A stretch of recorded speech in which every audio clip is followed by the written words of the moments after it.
SP voice स्टुडिओच्या विशेष भागात आपले स्वागत आहे। यामध्ये आपण जाणून घेणार आहोत प्राण्यांची आणि पक्ष्यांची अतिशय महत्त्वाची आणि रोचक माहिती। या व्हिडिओमध्ये आपण जाणून घेणार आहोत स्लॉथ या प्राण्याबद्दल।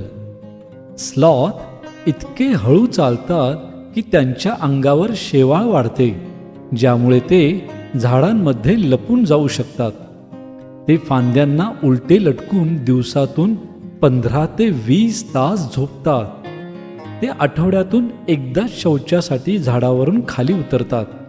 त्यांची पाचन शक्ती खूप संथ असते, ज्यामुळे त्यांची ऊर्जा वाचते।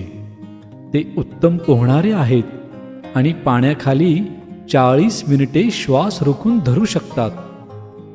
स्लॉथचे 2 मुख्य प्रकार आहेत, 2 नख्यांचे आणि 3 नख्यांचे स्लॉथ।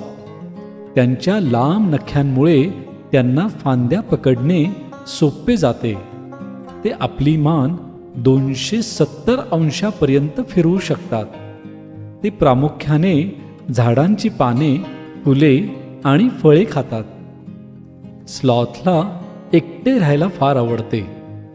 तर ही होती स्लॉथ या प्राण्याबद्दल महत्त्वाची, थोडक्यात आणि रोचक माहिती।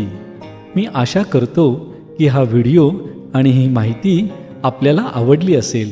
आवडली असल्यास कृपया लाईक करा, शेअर करा आणि SP व्हॉइस स्टुडिओ चॅनलला सबस्क्राईब करा। धन्यवाद।